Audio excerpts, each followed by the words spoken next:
किसी नगर में एक मूर्ख राजा राज्य करता था। उसका नाम था राजा गोपीचंद। राजा को न तो नीति का ज्ञान था और न ही प्रजा के हित की चिंता। लेकिन राजा के मंत्रिमंडल में एक बहुत ही चतुर और बुद्धिमान मंत्री थे जिनका नाम विश्वामित्र था। वो अपनी समझदारी और दयालु स्वभाव से जनता में काफी प्रसिद्ध थे।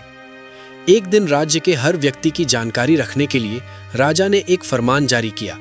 इस अजीब फरमान के अनुसार हर नागरिक को अपने सिर पर एक घंटी बांधकर चलना था, ताकि राजा को पता चल सके कि कोई भी व्यक्ति उसकी अनुमति के बिना राज्य में आया जा रहा है। इस फरमान से नागरिकों में असंतोष फैल गया और सब राजा की मूर्खता पर हंसी उड़ाने लगे। समस्या तब और बढ़ी जब डाकुओं ने इसे अपने लाभ के लिए इस्तेमाल किया। वे घंटी की आवाज का पीछा करते और अकेले व्यक्तियों को लूट लेते। जल्द ही राज्य में आतंक और भय का वातावरण बन गया। मंत्री विश्वामित्र ने जब ये देखा तो वो बहुत चिंतित हुए। उन्होंने राजा के पास जाकर उन्हें इस फरमान के नकारात्मक पहलुओं के बारे में समझाने का निश्चय किया। लेकिन राजा ने कहा, मैंने ये फरमान अपने विवेक से निकाला है। अगर तुम्हें इसमें कोई बुराई दिखाई देती है तो तुम कोई हल निकालो। मंत्री विश्वामित्र ने सोचा और एक योजना बनाई। उन्होंने एक नगरवासी को बुलाया और उसे एक बड़ी झील के पास एक विशाल पेड़ पर घंटी बांधने का आदेश दिया। वो नगरवासी जैसा उसने कहा वैसा किया। अगले दिन जब हवा ने उस घंटी को बजाया तो उसकी आवाज पूरे नगर में गूंज उठी। नागरिकों ने ये सोचकर चैन की सांस ली कि उन्हें अब घंटी बांधकर नहीं चलना पड़ेगा। जब शहर में चोरी और डकैती की घटनाएं बंद हो गईं, तो राजा ने मंत्री विश्वामित्र की बुद्धिमत्ता की प्रशंसा की।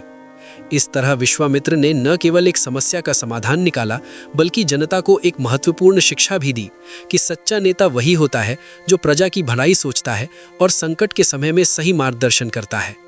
राज्य में स्थिति सामान्य हो गई थी और जनता एक बार फिर सुख और शांति से जीने लगी थी।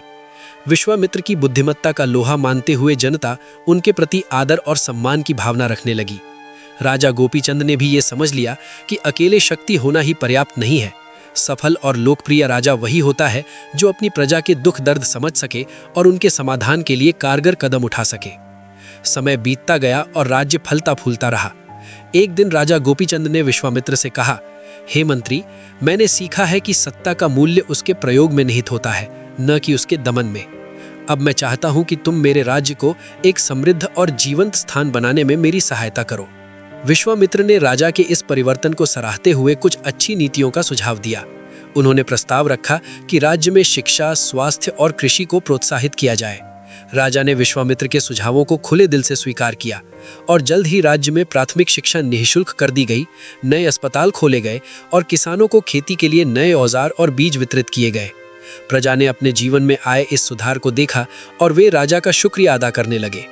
धीरे धीरे राजा गोपीचंद न सिर्फ प्रजा के प्रिय हो गए, बल्कि आसपास के राज्यों में भी उनके गुण गाए जाने लगे। राजा ने प्रजा के बीच समय बिताना शुरू किया, उनकी समस्याएं सुनी और प्रत्येक समाधान में भागीदारी भी की। विश्वामित्र के मार्गदर्शन में राजा ने जन कल्याण के और भी कई काम किए और राज्य को समृद्धि की नई ऊंचाइयों तक पहुंचाया।